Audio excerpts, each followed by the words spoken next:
सभी लोगों को मेरा नमस्कार। कैसे हैं आप? अच्छे? तो मैं रमेश बिरादर, सहायक प्राध्यापक हिंदी विभाग, सरकारी प्रथम दर्ज कॉलेज चिड़गुप्पा, गुलबर्गा विश्वविद्यालय से संलग्न। आज का हमारा सत्र है BA 4th semester optional Hindi का छठावां सत्र में हम देखेंगे हिंदी भाषा की बोलियां और हिंदी भाषा के उपभाषाएं और उनकी बोलियां। तो इससे पहले हमने देखा कि हिंदी का विकास क्रम किस तरह से हिंदी भाषा का विकास हुआ है। तीन कालों में हिंदी का विकास क्रम हम देखते हैं, आदिकाल, मध्यकाल और आधुनिक काल के तरह से। यानी हिंदी आखिरी सत्र में हमने देखा कि हिंदी जो भाषा है वहाँ भाषा खुद एक भाषा न होते हुए कई बोलियों का एक मिश्रण है, यहाँ हमने जाना। और हमने यहाँ भी जाना कि हिंदी भाषा एकला चलोरे भाषा नहीं है, वहाँ कई भाषाओं के शब्दों को अपनों में लिया है। हम उस विकास क्रम में देखते हैं तो 15वीं शताब्दी या 12वीं शताब्दी से 18वीं शताब्दी तक अरबी और फारसी के कई शब्दों को उसने अपने में ढाल लिया था। 18वीं शताब्दी के बाद भारत देश में दूसरे देशों से जो आक्रमणकारी, या हम कह सकते हैं कि व्यापार के लिए हमारे पास आके हमारे देश को उन्होंने लगभग 300 साल तक, 200 से 300 साल तक उन्होंने हमारे देश को चलाया था। अंग्रेज, पुर्तगाली और डच, ये लोगों का जो भाषाएं हैं उन भाषाओं से भी हिंदी ने कई शब्द ग्रहण कर लिया है। यह बात हमने पिछले सत्र में बोला था।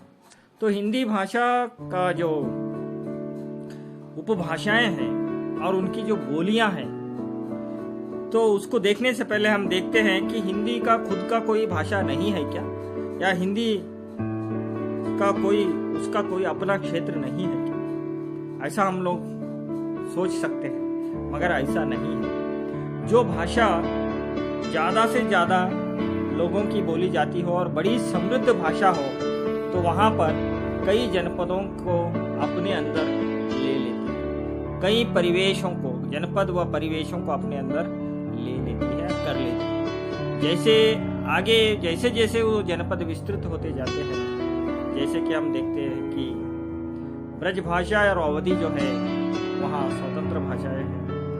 तो हम देखते हैं कि ब्रज और अवधी जो मध्यकाल में ज़्यादा से ज़्यादा प्रयोग किए गए थे।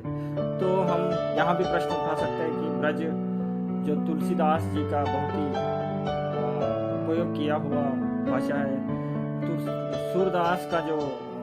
सूरदास जी का ब्रज भाषा और तुलसीदास जी का जो अवधी भाषा है, वहाँ फिर हिंदी के कवि नहीं है क्या?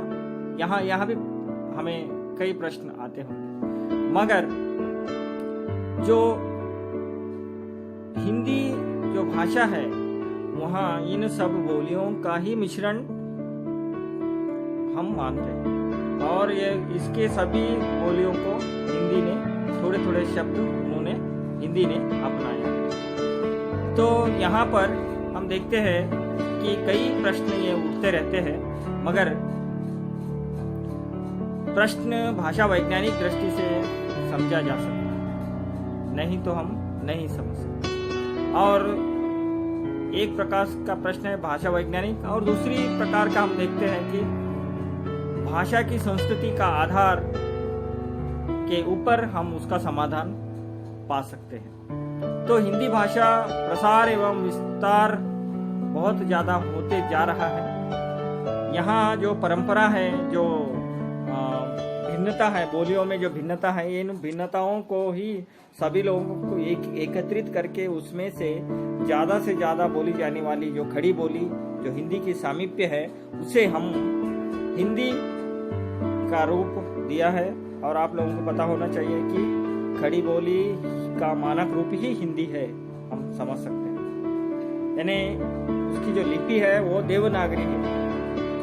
तो आगे के सत्रों में हम सब कुछ किस तरह से लिपि बनी, किस तरह से देवनागरी लिपि में क्या क्या लिया गया, वो सब कुछ आगे के सत्र में हिंदी भाषा के उद्भव और विकास के आगे के सत्र में हम देखेंगे। तो यहाँ पर हिंदी जो भाषा है वहाँ विस्तृत होते जा रहा है, यानी वैश्विक स्तर पर हिंदी भाषा बोली जाती है। भारत के अलावा एशिया के कई देशों में हिंदी बोली जाती है और सैकड़ों देशों के लोग हिंदी जानते हैं और इस पर कई अध्यापन कार्य भी चल रहे हैं। और हिंदी जो भाषा है वहाँ एक सांस्कृतिक संपर्क का कार्य भी कर रहा है। तो जो ये सब कुछ जो करता है, या हिंदी भाषा जो बोली जाने वाली जो क्षेत्र है, उन क्षेत्रों को हम क्या कहते हैं, हिंदी भाषी क्षेत्र। यानी जो भाषा जहाँ पर ज्यादा से ज्यादा बोली जाती है उन भाषा को हम क्या कहते हैं, हिंदी भाषी क्षेत्र। यानी जो हिंदी की जो भाषाई प्रसार होता है उसे हम हिंदी भाषी क्षेत्र कहते हैं। तो इसमें हम देखते हैं कि कौन से जगह या कौन से प्रदेश आते हैं। तो दिल्ली आता है हिंदी भाषी क्षेत्र में, उत्तर प्रदेश आता है, बिहार, झारखंड, मध्य प्रदेश, दिल्ली, बिहार, झारखंड, मध्य प्रदेश, छत्तीसगढ़, उत्तराखंड, हिमाचल प्रदेश, हरियाणा, राजस्थान, और इसके अलावा हम देखते हैं कि बिहार में भी हम हिंदी को देखते हैं। यानी कई अभी इत्यादि है ना, हम अभी आगे मुझे याद नहीं आ रहे हैं। अभी कुल मिला के 18 राज्यों में हम हिंदी का भाषाई क्षेत्र, यानी वहाँ के लोगों के ऑफिशियल लैंग्वेज इन क्षेत्रों की। तो इन प्रदेशों की बोलने वहाँ पर क्या हिंदी उनका बोलियां हैं, यानी हिंदी भाषा ही उनकी बोली है? नहीं है। उन प्रदेशों में जो अलग से वो लोग बोली बोलते हैं, यानी बोली का मतलब क्या है, एक सीमा, उसकी एक सीमा होती है। छोटी सीमा में बोली जाने वाली, यानी बहुत कम प्रदेश में बोली जाने वाली भाषा को हम क्या कहते हैं, बोली कहते हैं। जो विस्तृत क्षेत्र में बोली जाने वाली भाषा को हम भाषा क्षेत्र कहते हैं, ना भाषा कहते हैं। तो यहाँ पर जो इतने राज्य हैं, यानी उत्तर प्रदेश में, दिल्ली में हो, बिहार में, झारखंड में, मध्य प्रदेश में, छत्तीसगढ़ में, और उत्तराखंड, हिमाचल प्रदेश, हरियाणा, राजस्थान, इन सब राज्यों में अलग अलग बोलियां बोली जाती है, मगर उनकी भाषा जो ऑफिशियल लैंग्वेज, राजभाषा जो है वहाँ है हिंदी। हम देखते हैं दिल्ली, उत्तर प्रदेश में हम देखते हैं खड़ी बोली ज़्यादा बोली जाती है। बिहार हम जाते हैं तो वहाँ पर भोजपुरी ज़्यादा बोली जाती है, मगही ज़्यादा बोली जाती है। तो इस तरह से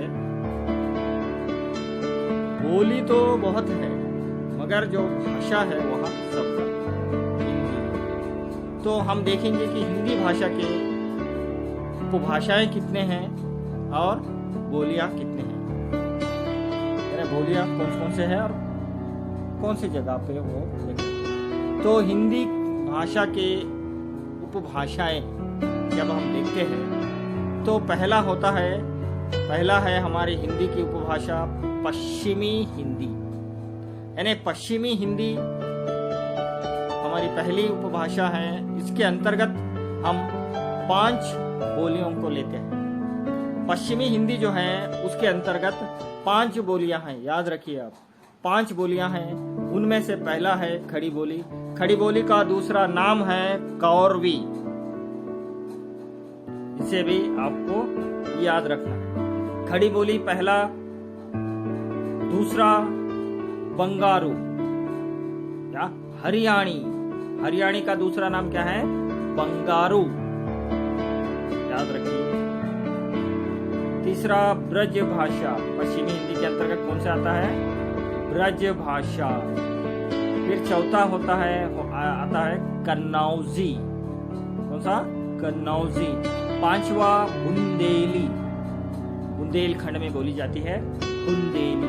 ये 5 भाषाएं पश्चिमी हिंदी के अंतर्गत आते हैं। तो फिर हम जाते हैं पूर्वी हिंदी की तरफ। पूर्वी हिंदी में 3 भाषाएं बोली जाती हैं। पहली भाषा है अवधी,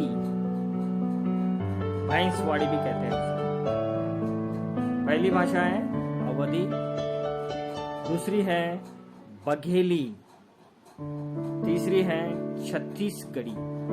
पूर्वी हिंदी के अंतर्गत अवधी, बघेली, छत्तीसगढ़ी 3 बोलियां का हमने 3 बोलियों को लिया। फिर तीसरी जो भाषा है, उपभाषा है, वहां है राजस्थानी। राजस्थानी में आता है मेवाती और मालवी, हड़ौती, जयपुरी। हड़ौती का दूसरा नाम है जयपुरी। हड़ौती, मारवाड़ी, मेवाड़ी भी उसे हम कहते हैं। यानी राजस्थानी में हम 4 उपभाषाओं को या 4 बोलियों को देखते हैं। यानी राजस्थानी उपभाषा में हम 4 बोलियों को देखते हैं। पहला है मेवाती, दूसरा है मालवी, तीसरा है हड़ौती, चौथा है मारवाड़ी। हड़ौती का ही दूसरा नाम है जयपुरी, उसका नाम क्या है? जयपुरी। मारवाड़ी का मेवाड़ी। तो चौथा जो आता है वहां आता है बिहारी हिंदी। बिहारी हिंदी के अंतर्गत हम देखते हैं कि बिहारी में भोजपुरी और मगही, भोजपुरी, मगही, और तीसरा होता है मैथिली। भोजपुरी, मगही और तीसरा है मैथिली, बिहारी हिंदी के अंतर्गत आते हैं। फिर चौथा जो 5वां जो हमारा उपभाषा है वहाँ पहाड़ी हिंदी, इसमें 3 भाषाएं आती हैं। तो 3 भाषाएं कौन से है? कुमाऊनी, पहला है कुमाऊनी, दूसरा है गढ़वाली, तीसरा है नेपाली। कुमाऊनी, गढ़वाली, नेपाली। तो यहाँ जो बोलियां हैं हिंदी भाषा के जो उपभाषाएं हैं उनके बोलियां यहाँ सब मिला के कितने होते हैं? 18 बोलियां हम जान सकते हैं। तो और एक बार मैं उसे रिपीट करूंगा। पश्चिमी हिंदी के अंतर्गत आते हैं खड़ी बोली, ब्रजभाषी, बंगारू, कन्नौजी, बुंदेली। पूर्वी हिंदी के अंतर्गत अवधी, छत्तीसगढ़ी, बघेली। राजस्थानी हिंदी के अंतर्गत मेवाती, मालवी, हड़ौती, मारवाड़ी। हड़ौती को जयपुरी भी कहते हैं, मारवाड़ी को मेवाड़ी भी कहते हैं। बिहारी के अंतर्गत भोजपुरी, मगही, मैथिली। पहाड़ी हिंदी के अंतर्गत याद कीजिए, थोड़ा आपको मैं रिवीजन करा रहा हूं तो याद कीजिए। पहाड़ी हिंदी के अंतर्गत कमाऊनी, गढ़वाली, नेपाली, यहाँ 3 भाषाएं आते हैं। तो हिंदी भाषाओं के उपभाषाएं और उनकी बोलियों का परिचय हम संक्षेप में फिर अगले सत्र में, यानी नेक्स्ट अगले सत्र में हम देखेंगे। तो इस प्रकार हिंदी की उपभाषाएं और बोलियों पर केंद्रित है। कई इकाई की, यानी इस प्रकार हिंदी भाषा की कई इकाई की उपभाषाएं और बोलियों पर केंद्रित है। हिंदी के कई रूप समाज में प्रचलित है। बोलचाल की हिंदी, कार्यालयीन हिंदी, साहित्यिक हिंदी, खड़ी बोली के कुछ जनपदों की बोली है, जबकि हिंदी पश्चिमी हिंदी, पूर्वी हिंदी और राजस्थानी हिंदी, बिहारी हिंदी, पहाड़ी हिंदी 18 बोलियों का समुच्चय है, हमने देखा। फिर पश्चिमी हिंदी के प्रमुख उपभाषाएं हैं, इसमें ब्रजभाषा और खड़ी बोली जैसे समृद्ध भाषा भी इसमें आते हैं। जो ना पश्चिमी हिंदी के अंतर्गत ही जितना साहित्य रचना किया गया है दूसरे कहीं पर भी नहीं मिलता। यानी खड़ी बोली, बंगारू या हरियाणी, ब्रजभाषा, कन्नौजी, बुंदेली, ये जो भाषा है इन पे ज़्यादा से ज़्यादा सबसे ज़्यादा ब्रजभाषा और खड़ी बोली और अवधी, तीसरे नंबर पे हम रख सकते हैं पूर्वी हिंदी का जो भाग है। तो इस तरह से हिंदी और उसकी उपभाषाओं का हमने जिक्र किया। यहाँ पर भी आप पुस्तक लेना चाहते हैं तो हिंदी भाषा भोलेनाथ तिवारी जी का, और हिंदी भाषा का उद्भव और विकास तिवारी का किताबघर इलाहाबाद से, वो भी ले सकते हैं आप। हिंदी और उसकी उपभाषाएं भी आप ले सकते हैं। तो इसी के साथ मैं सभी छात्रों को धन्यवाद अर्पण करते हुए मेरा आज का यहाँ सत्र समाप्त करता हूँ, और आप लोग घर में रहें, खुश रहें। जय हिंद, जय कर्नाटक।